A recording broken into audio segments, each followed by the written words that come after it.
اللہ اللہ اللہ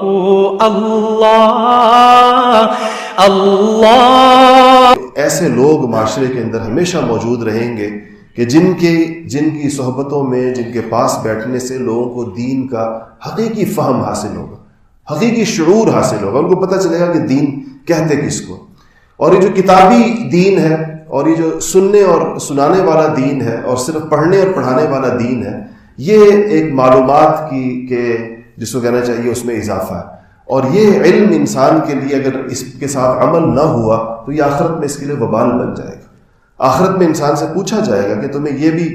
پتہ تھا اور یہ بھی معلوم تھا اور یہ بھی معلوم تھا اور یہ بھی معلوم تھا، لیکن اس کے اوپر تمہارا عمل کیوں نہیں تھا؟ یہ سوال اس کے بارے میں ہوگا۔ ایک چیز یاد رکھیں کہ یہ جو سوال عمل علم کے مطابق ہوگا، یہ نفلی علم کی بات ہو رہی ہے۔ فرض علم کے اندر یہ نہیں پوچھا جائے گا کہ تمہیں یہ پتہ تھا یا نہیں پتہ تھا۔ فرض علم میں جس کی جو ہر مسلمان پہ فرض ہے، اس کی مثال بالکل ایسی ہے جیسے کوئی بندہ اگر ٹریفک کا سگنل توڑ دے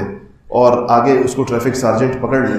تو یہ اسے کہے کہ مجھے تو اس بات کا نہیں پتہ تھا کہ سرخ بتی کے اوپر رکا جاتا ہے، میں تو سمجھا تھا کہ سرخ بتی پر چلتے ہیں اور سبز پہ رکتے ہیں، میں تو یہ سمجھا تھا۔ تو یہ عذر اس کا اگر ٹریفک سارجنٹ نہیں مانے گا، کہے گا کہ یہ تو دوہرا جرم ہے۔ اگر دیکھا جائے کہ ایک تو آپ نے اشارہ توڑا، یہ ایک جرم ہے، اور دوسرا جرم یہ ہے کہ ٹریفک کے قوانین پر علم کے بغیر، اس کو جانے بغیر آپ ڈرائیونگ کر رہے ہیں۔ تو اگر کوئی ایسا ملک ہو جہاں قوانین پر عمل ہوتا ہے تو اس کے اوپر اس کو دو چالان ہوں گے، ایک علم نہ جاننے کا اور دوسرا جو ہے وہ اس کی خلاف ورزی کرنے کا۔ یہی معاملہ انسان کا فرض علم کے ساتھ